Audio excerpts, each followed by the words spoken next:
Hello,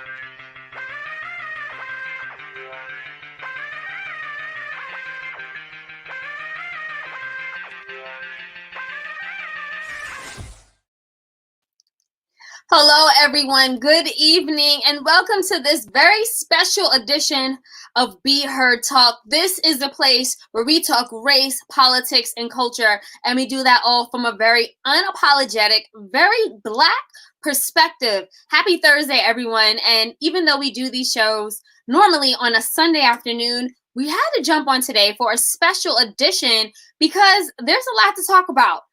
Like number one, Lil Wayne, your favorite rapper, just endorsed Donald Trump. Kim K is partying like it's 1999 and COVID doesn't exist.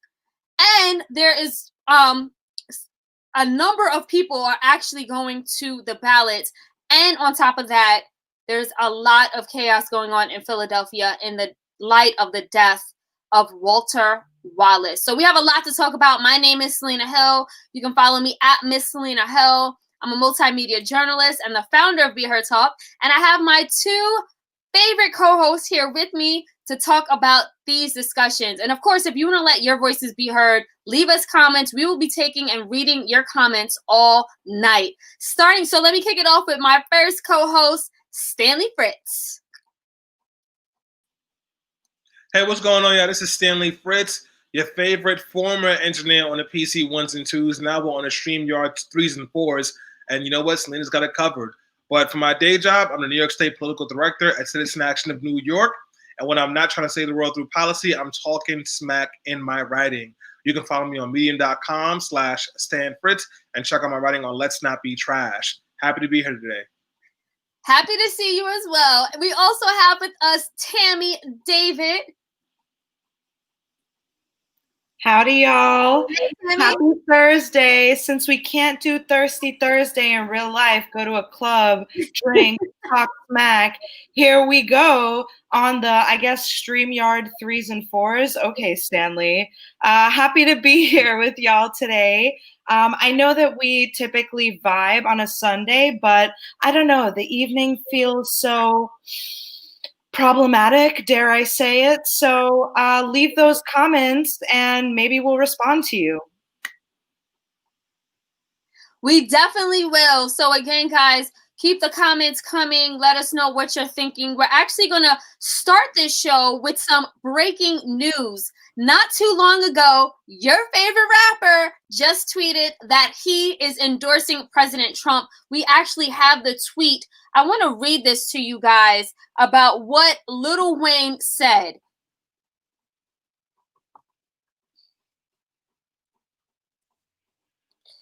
So Lil Wayne jumped on Twitter. He shared an image that he took with President Trump, revealing that they recently met to discuss some criminal justice reform.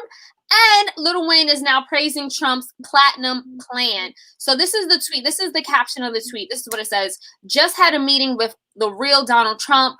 Besides what he's done so far with criminal reform, the platinum plan is going to give the community real ownership.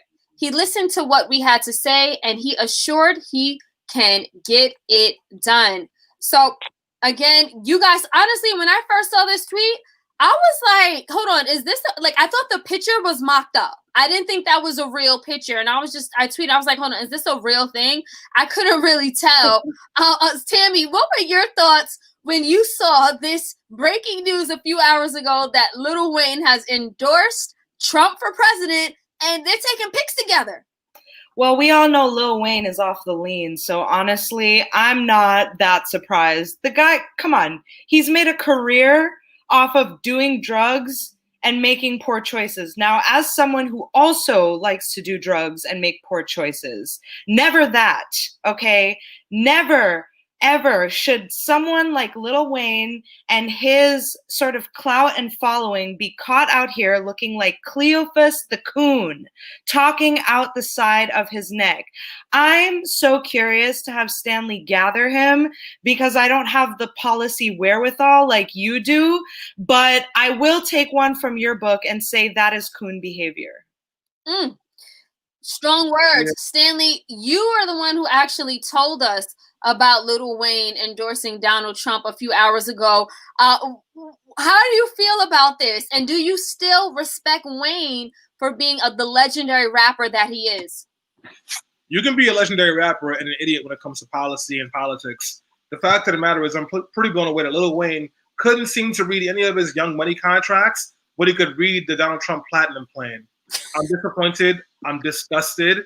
But, it shouldn't be a surprise. Too many of these rappers are more in love with money and whiteness than they are with Black liberation. So that's where I am on that. It just goes to show that, politics, a lot of it nowadays has become really bandwagon, because first the movement sort of blows up in the corporate world because it becomes commodified and publicized to a point where it almost doesn't mean anything.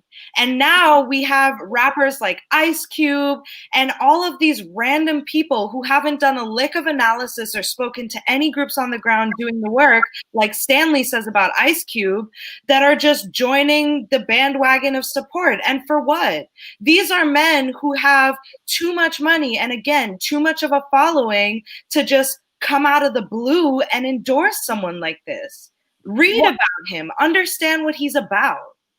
Well, Tammie, I'm actually glad you did bring that up, because Lil Wayne is far from the only rapper who has hopped on the MAGA train. We've seen a number of people as well. Everyone from 50 Cent recently, I don't know if he was just trolling, but he seemed very upset about Joe Biden's tax plan, which would increase taxes on the rich. And 50 Cent says, I don't want to turn into 20 Cent. I'm voting for Donald Trump, but he's not the only one. We've seen in the past Kanye West praise Donald Trump, even calling him his father.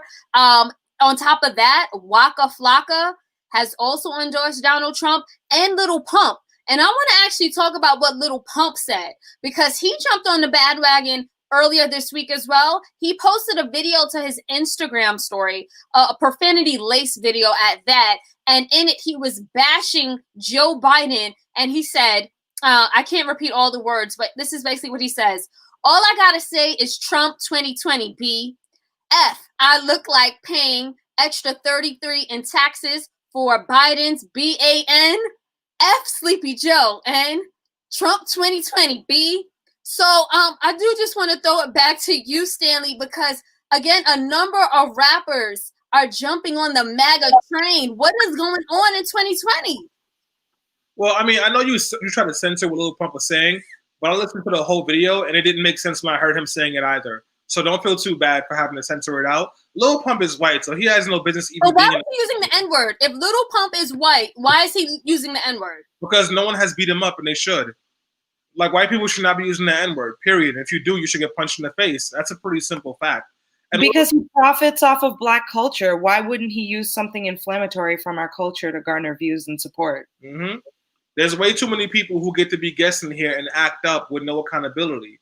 Well, this is why people need to stop inviting folks random willy-nilly to the cookout, because we throw one cookout invite and then they're out of pocket for the rest of their careers. Yeah. And the fact of the matter is, a lot of these male rappers are more interested in making money and getting the privilege of white people than they are in Black liberation. Lil Wayne is more interested in money. I wish he was as interested in money when Baby was ripping him off under his Young Money contract, but he wasn't. So here we are now. We got somebody like Lil Wayne who has no political analysis, who has not done the work, who has a serious issue with Black women and is a colorist and has bashed dark-skinned women even though his daughter is dark-skinned, and now he's endorsing Trump. It's not a surprise. At least we know with Kanye, he has mental health issues. That's not an excuse. The rest of these dudes are just bugging out for no reason whatsoever. Well, here's the thing, because, and I was actually having this conversation. Can you separate the artists from their art? Should we protest and boycott Lil Wayne's music, or is it suffice just to call him out? I'm not supporting his music anymore. Hold on, Stanley. One endorsement and you're not going to listen to Lil Wayne? It's not just the one endorsement. It's what he said about Black women. It's what he said about Black Lives Matter. Lil Wayne has a track record of overstepping and saying and doing problematic things and undermining Black liberation. This was a straw that broke the camel's back. Interesting. I would disagree. I still listen to problematic artists because for me, like music is really specific. So if I get into a song or something like that, I'm not thinking about the artist. I'm thinking about where I am, what I was doing, you know, and having that sentiment connected to it. So even though Lil Wayne is definitely canceled, I'm still going to bump Mrs. Officer. Listen, like I hear you, but the fact of the matter is they're going to keep on doing dumb stuff like this until we hold them accountable. The only accountability measure I have is my support. So that's why I made the decision. By the way, Tim, your glasses, immaculate. We are getting some comments. Lola Osaria says, Wheezy is done. His career has been problematic AF. So, I mean, and that's the question I want to just pose for everyone who's watching. Is Lil Wayne canceled? Because honestly, I remember when he was saying, he said something else that was really problematic. He says it often. And folks like Karen Civil came to his defense and said that Lil Wayne is in his own world. He's not really engaged with what's going on when it comes to Black Lives Matter. Most of the time, he's just watching ESPN all day. And he's in another, obviously, you know, he's in a different tax bracket. So he has different views and he's not being educated. Is it just the fact that, you know, these artists are disconnected to the communities that where they were brought up and that continue to support them and that they just need to be educated out of love? What would you say about that, Tammie? One could argue that there are whole struggling people, especially in colleges, that are fighting tooth and nail for an education. And here are these grown men, rich in life experience, rich in the money it would take to do research. Not that Google isn't free, it's still free, but all of these people have ample opportunities for education and they squander it. The problem is ego. Okay, a lot of these people think that because they made it, they've seen everything and they know everything. I'm sure a lot of these rappers think, well, I've experienced poverty and I've experienced being rich, and so now I know the answer. When that's just not the case. I feel like politics is so polarized now that there isn't really even a conversation about like the actual day-to-day ramifications of like policies. It's all like big name issues and like singular stances, but not like the long-term work. And that's an issue. If you want to be someone that's influential in politics, you need to understand what is going to happen when you say that. And that's my problem with him. Like, yeah, he's ignorant, but he doesn't have to be. He's choosing to be. And his information, by the way, the same tired information that 50 Cent claimed that he doesn't want to be 20 Cent, it is factually incorrect. When you actually analyze Biden's tax plan and the wealth that they've accumulated, it doesn't affect them in that manner. Great points, Tammie, especially what you said about Lil Wayne's willful ignorance. Lola also left another comment. She says, we can't embrace what holds us back. Stanley, that sort of speaks to the point that you were making. You know, Tammie also spoke about willful ignorance, choosing to stay in that place. Do you think that's the case, or do we need to do a better job in educating our community about these issues? We do need to do a better job of educating our communities about these issues and make sure folks have the right analysis. But as Tammie also said, Lil Wayne has the access to better information. There are plenty of people who could have and who probably advised him not to do this, and he did this. And to the argument that Lil Wayne is in his own world, if he's in his own world, stay there. Don't mitigate our world. Don't co-sign somebody that's going to fuck up our world because you're good. Because once again, when you blow all your money on lean and Young Money ain't paying you, I bet you're going to want our support. Can I add one little thing? Yeah. I'm really tired of the argument that like mentally ill people like Kanye West or like people messed up on lean like Lil Wayne, like, oh, it's the drugs or the mental illness. No. Being a drug addict doesn't make you a bad person, and having a mental illness doesn't make you a bad person. There are a lot of people with severe mental health issues that will be horribly affected by another Trump presidency that know that and will not be voting for Trump and are not endorsing Trump. Okay, there are a lot of sicker people than Kanye, and there are a lot more high and stony baloney people than Lil Wayne who are lit as hell and still dragging themselves to the poll to vote for Biden. So no amount of edibles will ever make me vote for Donald Trump because I understand what it does to my community. I understand what it does to me. I'm Haitian. The three groups who have faced the most deportations since Trump became president are Jamaicans, Dominicans, and Haitians. So we talk about Mexico, which, by the way, there are black people in Mexico, and we talk about the South American countries where it's predominantly Latinx, but those are black people getting deported. So I don't even understand why we're having this conversation. I'm about sick of it. So at this point, if you're not with me, you're against me. So Flavius Maximus left us a comment via Facebook. He says, these rappers are as ignorant as the masses, but for every 50 and Wheezy, there is a T.I. and Killer Mike. We just don't lift them up.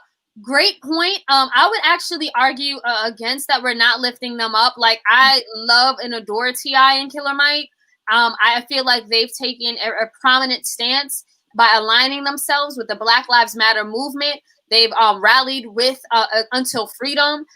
Killer Mike stepped up a lot, especially after, the young man that was killed by the Wendy's, Rashad. I forget I'm sorry. The name just like escapes me. But after he was killed by police, Killer Mike was there in Atlanta, definitely speaking truth to power. So yeah, no, they are definitely being lifted up. I agree with you that we should lift them up, but I would just say that they are lifted up. Tammie, do you think that we're praising the wrong type of rappers? Or no, honestly, that comment's dumb. Sorry, Flavius, but that was ignorant as hell. You acting like Common and Nas aren't some of like the best rappers that are most known and praised in our community.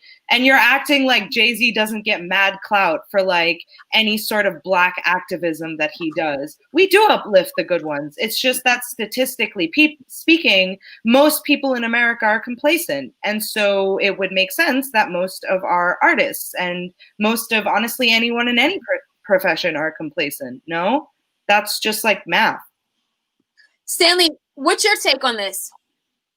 Killer Mike and T.I. get plenty of props for the work that they do.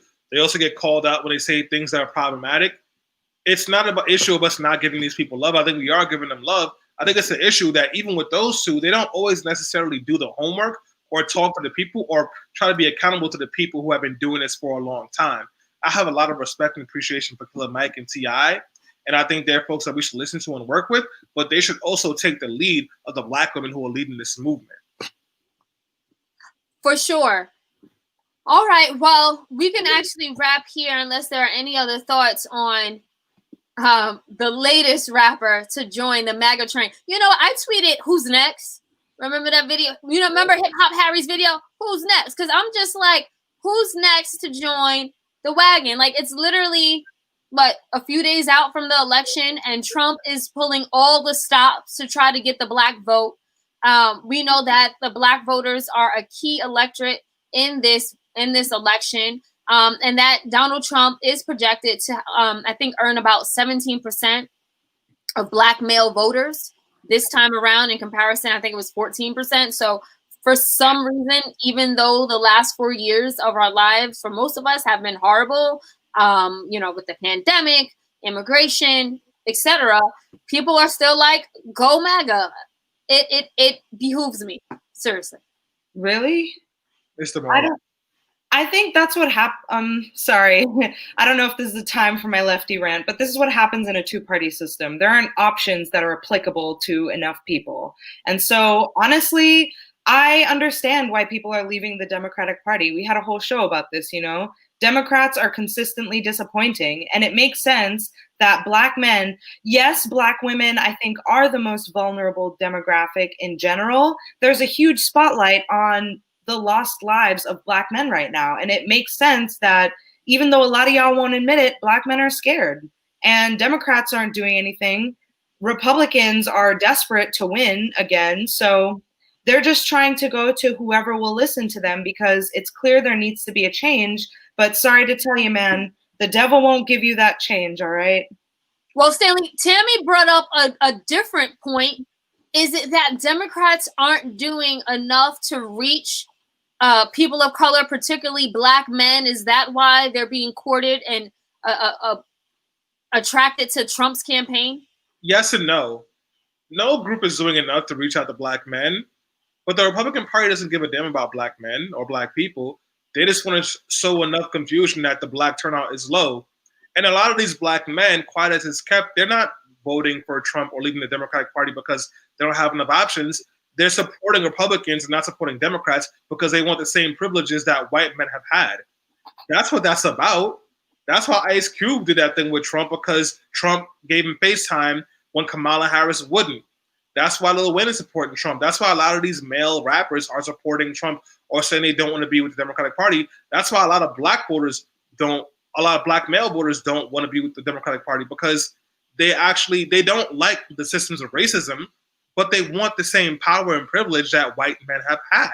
So I agree, right? I agree, but that same privilege of like rich white males still exists in a country run by the Democratic Party. I really do. Like, yes, that is a whole thing, and I do think that's part of it, but like literally Donald Trump was handing money to black people this election cycle. Like, he was handing them money. What was Biden doing to appeal to black men and black families?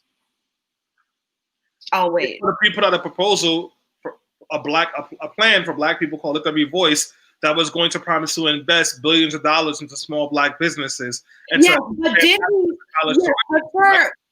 for a demographic that is not as involved in politics or maybe has less opportunities to study policy, for a demographic like that, has he been advertising it in the black communities? Yeah. Have they been making calls? Have they put up billboards? Because I haven't seen anything. Biden literally won the primaries because of the black vote. They are very aware. Tammie, hold on a second. They are very aware that they need a black vote. Why do you think Kamala is the VP pick? Because they understand that they had to pick a black woman because the black vote was the one that delivered the primary to him. So they're doing the work. We might not like their policies and want them to go for the left, which I agree with.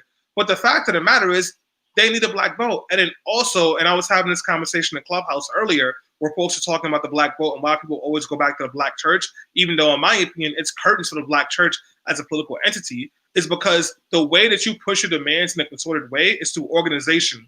And the only clear organization that can really mobilize black voters consistently is the church. And the church is consistently the older demographic of black voters and the more moderate and conservative demographic of black voters. So if you're mad at Biden for the way he's showing up with black voters and his policies, look at the black church, because that's where he's taking his steps from. Good point. Tammie, final words? Well, I think you're right in some ways, but I still do think that like Democrats count on the black vote. Historically, we give it to them. And yes, maybe they have made some concessions and maybe they know the demographic well enough to not appeal specifically in a way for me, a like leftist black woman in like a huge city. But I do think that like whatever the Dems are doing isn't working. And I feel like Republicans, they may be more evil in general, but I think they're more flashy in their pandering. And we can't ignore that. They went from not trying at all to trying a little. And maybe for rappers, money and a little bit of clout from people who wouldn't listen before might be a little bit appealing. Well, on that note, we do have to switch gears to talk about Walter Wallace. As I mentioned at the top of the show, Walter Wallace Jr. Was shot by police. His family, in front of his family. His mom said she had called police. Actually, she had called 911 for an ambulance because her son, who was 27 years old, he was having a mental breakdown. And he had a knife in his hand, and video footage shows that it looked like he was walking towards officers. He was about 10 feet back when they shot him 14 times, killing him dead in the street and broad daylight in front of his family. So the Philadelphia police, they have not released the body cam footage, but the family today reported that they were able to see the body cam footage. We're just waiting for it. I guess the footage should be released to the public. I'm not sure what the holdup is, but this is a time for transparency. It sounds like the police union and those who are supporting police are saying, hey, he had a weapon and that the officers' lives were in danger. Stanley, did you see this video? And if so, do you think police acted unjustly? No, I did not see the video. I do not watch videos that show state-sanctioned violence against Black people.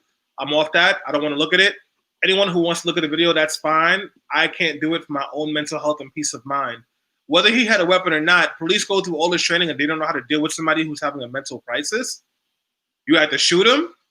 I don't think so. I think the police need to be held accountable. I think we need to have a real conversation about how we deal with people dealing with mental health crises.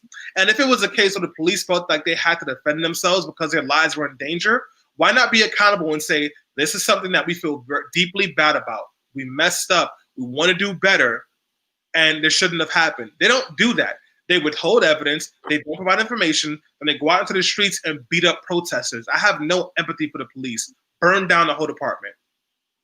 Tammie, so I was on Twitter and someone had juxtaposed the video of Walter Wallace Jr. being shot down with a knife in his hand and a white man who had what appeared to be a sword, who was literally like flashing it in front of police officers, and they were backing away. They looked afraid.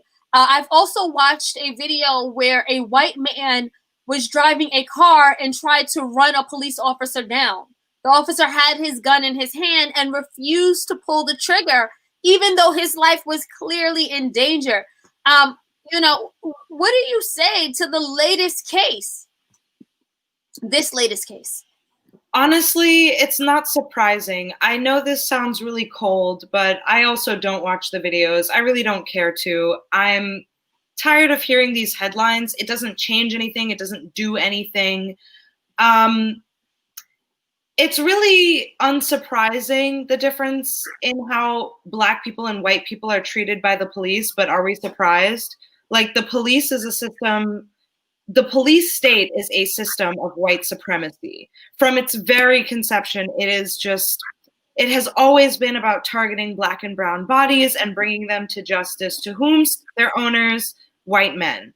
Yep. I don't know if y'all know about this, but in the beginning, when slavery was first made illegal, and there was still like a lot, I mean, there still is, but there was a whole lot of stigma about like Black people in white society, they started making these movies that would basically akin Black men to animals that would pillage and rape white women. And like, obviously, we've seen this trope continued all through the years, even now, but they've built a solid case on us.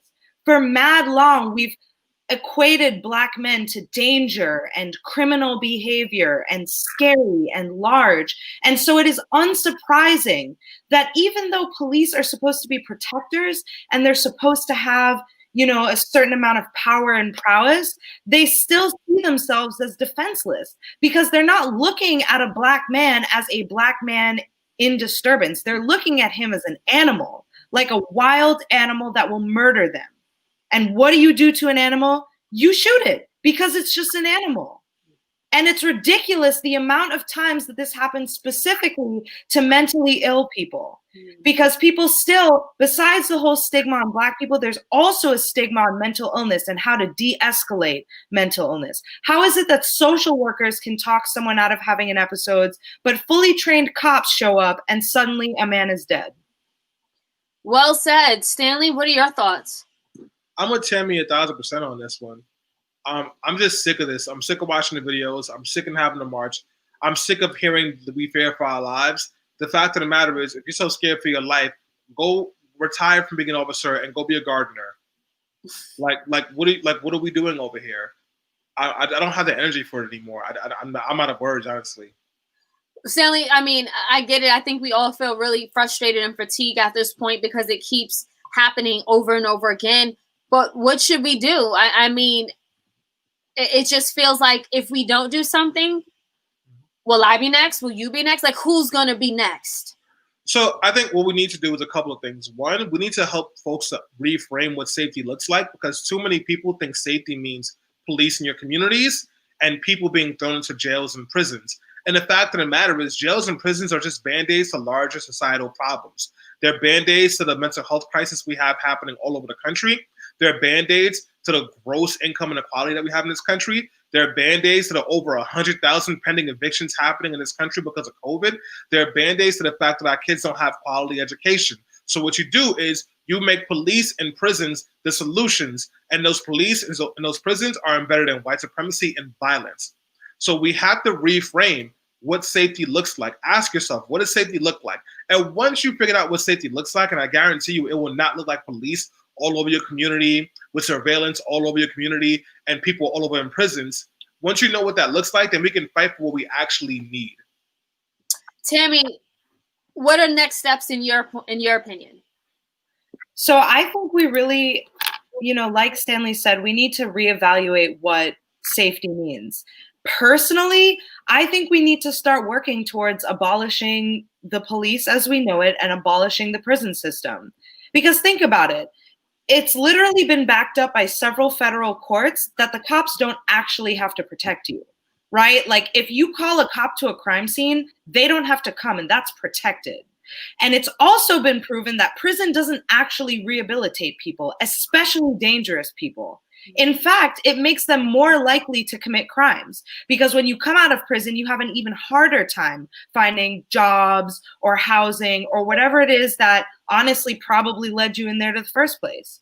So when you think about safety, you think, oh, I want these people protecting me when I call them and I want the bad people locked away. Well, that's not really working. So you have to think, what are these things really for? It's obviously just to protect private property, which, by the way, includes Black and brown bodies, but I won't say nothing about that. We need to start thinking about community alternatives to safety, like neighborhood watch systems that are actually empowered with funding and legal backing to make sure that neighbors know their neighbors and are protecting their neighbors. Or, I don't know, patrol squads that don't have military grade weapons that might make someone, big bad cop, feel trigger happy. I don't know. We just need to rethink the whole system, in my opinion. Absolutely. And, on that note, speaking of things and people who may want to rethink decisions, Kim K, despite the fact that we are fighting the pandemic of COVID-19 and the pandemic of racism, which continues to manifest as police violence against Black and brown communities, Kim K said, you know what, I'm going to fly 20 to 25 of my inner circle, her words, to a private island, live like we don't have COVID, her words that I'm paraphrasing, and then post it all over Twitter. Do we have some of that footage? Because she's getting a lot of backlash for posting these pictures and, just talking about our birthday celebration. On one hand, yes, she did turn 40 years old. But on the other hand, people are like, Kim, where's the sensitivity? Where's the empathy? Again, and we talked about this when we opened the show, there's a huge disconnect between, real people in the real world and these celebrities and celebrity culture. So that's a picture of Kim with Khloe, Kendall, and Rob. And I'm forgetting one of the Kardashian names. I forget. But yeah, so that's them on the private island. I'll throw it to you first. Tammie, did you see the backlash and what did you think about, number one, the celebration, and number two, the backlash? Tammie, you're on mute. Oh, I thought I said that while you were talking. My bad. That's definitely Courtney. I'm big on reality TV, so I like, even if I don't necessarily like the Kardashians, they're like in my feed because reality TV. I look, the Kardashians are what they are. We know what they are at this point. It is ridiculous. It is ludicrous, but they also get paid to do this. Remember that their show is like being discontinued after this season. And so, the more clout and the more media attention they can get, the better it is for their ratings. Now, this clearly has generated a huge buzz. So success. Good for you, Kris Jenner. Personally, I think it's egregious. It's the same exact energy from the beginning of the pandemic where celebrities were like, thoughts and prayers. Like, I too am so miserable in like my Malibu mansion with my like delivery, everything, and I'm quarantining with all my friends because I have test results right away, even though nurses can't get tests. It's the same exact energy. They have too much money, they have too much power, and so they're gonna do with it whatever they want to do. Yes, we get it, Kardashians. You are sick of coronavirus. We all are sick of coronavirus. I would love to be in a Trini club right now, but can I? No, that doesn't mean that I should commission my friends to rent a private island. I do want to point out one part of this story that is kind of hilarious. So because of all of the backlash that they've been facing, obviously because of COVID, in the pictures, it shows that their help is wearing masks, but they're not. And Kim has said that it's been a few dozen people, and people are saying the numbers are closer to like 40 people. Khloe just came out saying that she had COVID-19. And so now they're trying to play the sympathy card of like, oh yeah, like one of them had it, they're suffering, like be nice to them, thoughts and prayers. It's just ridiculous. Their whole lives are honestly a scam, and I think we're all buying into it. Yeah, you know what? I would say my biggest gripe with this is it just reminded me of the systems of privilege, the wealth gap that continues to expand, and capitalism. Because like I was reading this article and they were like, oh, no one's mad. You can't be mad at people for being wealthy. Yes, you can, when it was built on a system of inequality that continues to oppress Black and brown and other historically marginalized communities. Yes, you can be mad. Like the access to education, the access to upward mobility, like that's what our Kardashians embody. Not only that, but they made their wealth off of appropriating Black women. Like it really disgusts me. Like when this comes, look, I love the kids. The Kardashian babies are cute. I can look at those little kids all day. But when it comes to the Kardashian clan and the Jenner clan, I get disgusted. Like it's just like Kim, like, oh, can you just go somewhere? Stanley, what were your thoughts? You know, if she would have just did this trip with her friends and didn't say nothing, and I found out afterwards, I wouldn't have cared. It's like, if you got the resources to get COVID tests for all your people, make sure everybody's safe, pay for a private jet to fly into a private island to do your own thing, cool, great, do that. You know, late in August when the numbers were down, I took a trip to New Hampshire and had a social distance like vacation with like 2 or 3 people. I wasn't on social media bragging about it. The part that's just egregious is that like you go on social media and brag about it when people can't pay their rent, where people lost loved ones, where people got to sit on crowded trains to go to work every single day and hope that the person sitting next to them doesn't have COVID. It's just completely tone deaf. But what do you expect from a group of people who made their riches stealing ideas from Black women? Well, you're right about that. We can't expect too much. But one thing all folks can expect is another episode of Be Heard Talk coming at 2 o'clock. I want to thank all the folks who tuned in with us on this Thursday evening. We do these shows on a weekly basis every Sunday at 2 p.m. And this Sunday, we will have my son, co-founder of the Until Freedom, activist, hip-hop artist, and organizer. He has been on the ground in Louisville fighting for Breonna Taylor's rights. And he will be joining us on Be Heard Talk this Sunday, talking about how we can organize beyond the election in 2020. So again, thank you so much, folks, for tuning in to Be Heard Talk. We'll be live back in action this Sunday. We'll see you then. Peace. Peace.